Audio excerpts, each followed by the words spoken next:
Hey folks, here talking about the Husker quarterback situation for 2009. I know that's something that everybody's got their mind on if you're a Husker fan, and maybe some other people in the Big 12 are interested since Joe Gans was a pretty good quarterback for the Huskers. Everybody knows if he would have had more chance to play like he should have, Lord knows that Sam Keller shouldn't have been starting the year before last, and if Gans would have got all that experience that he missed out on, he would have had a hell of a year last year. But anyway, that's in the past. We know Callahan's gone, so there won't be any more of those mistakes. We do know whoever's starting this year for Nebraska is going to be the right guy. They're going to go through the right process of finding out, who's going to do what it takes to lead the team. It's going to be the biggest thing is going to be able to find a leader, because we know that's what college football is all about. If you got leaders on the field, you're going to win. So looking at the quarterback situation, a lot of people, including Joe Gans, think it's Zach Lee's job to lose. I like Zach Lee. I think he's a heck of a player, but I don't count out the other guys that are vying for the position because of the fact that I know Pelini is going to give everybody a fair shot. Now, if it's a toss-up between two parties and Zach Lee's one of them, yeah, he'll probably get the nod because he's got more experience. He's been here longer, so that's the natural choice. But when I look at it, I want to just throw some numbers at you. The guy who I think is going to challenge him is Cody Green. And I know everybody's goo-goo and gaga over Cody Green, but I want to tell you why. And a lot of you probably already know this, but anyway, Cody Green, he's 6'4", 220, big frame. I've seen clips of him on YouTube. Anybody can look at it. He drags people down the field, so he's got the body stature, and when he takes off and runs, he's like a train. But this last year, 3,265 yards passing, 37 touchdowns, less than 10 interceptions. Okay? So just as a thrower, that's pretty impressive. 1,610 yards rushing, 25 touchdowns on the ground. Kidding me?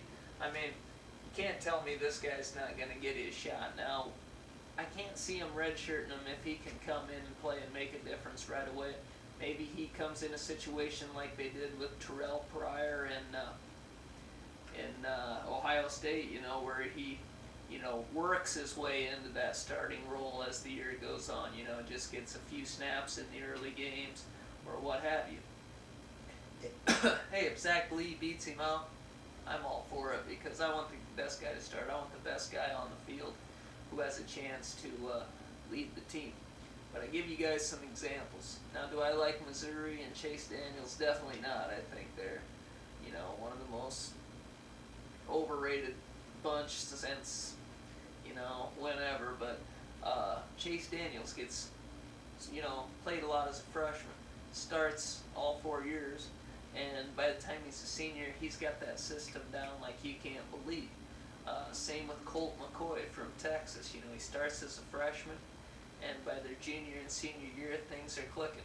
Sam Bradford, was just a sophomore, and he was taken off, but you're going to see him this year lead that Oklahoma team like you can't believe.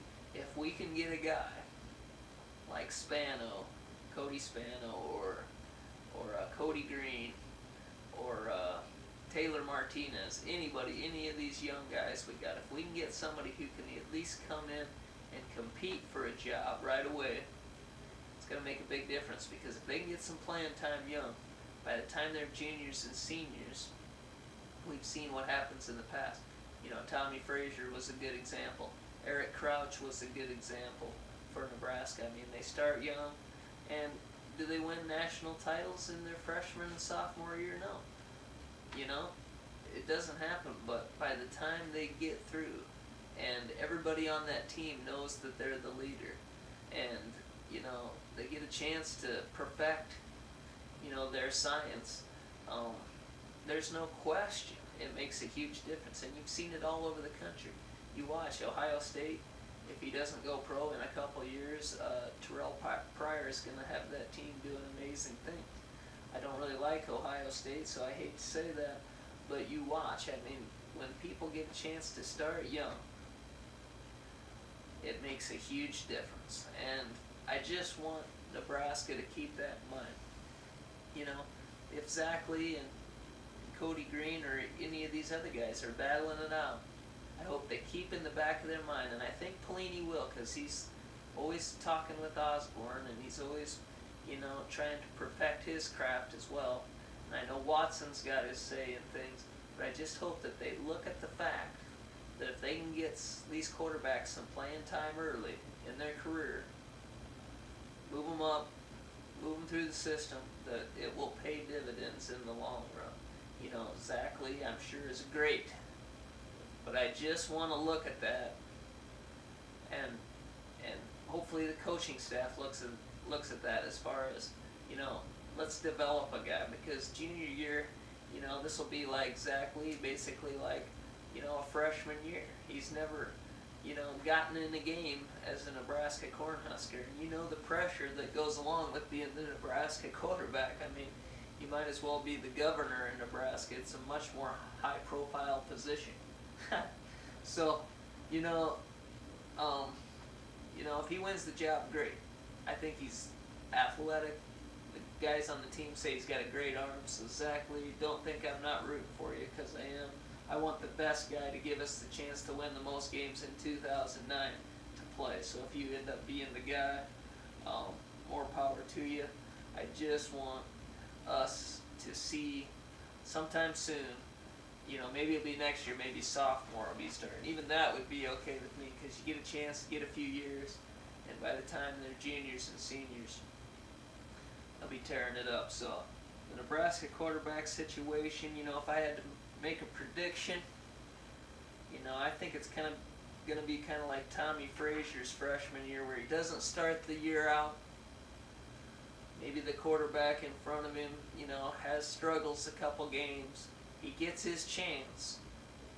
He comes in there, and I think Cody Green might not be the starter next year, but at some point during the season, we will see him start to get significant playing time, and that he's going to be the quarterback of the future, because you just can't deny his skills. I mean, you watch him, his throwing motion might be a little goofy looking, but he gets the ball there. I mean, 37 touchdowns and less than 10 interceptions in one season, and then his ability to run the ball. I mean, he's a huge old monster, and I hope that Watson and Pelini get together and decide it's time for Nebraska quarterbacks to go ahead and take off with the ball again, because I know Gans did a little last year, but that has to be a big part of an offense, I think, in college football, is that ability for the quarterback to get out of the pocket and run when he wants to, and run some of this zone read, which he ran a lot of in high school. So I think this system that they finished the year with is basically exactly what he was running in high school. So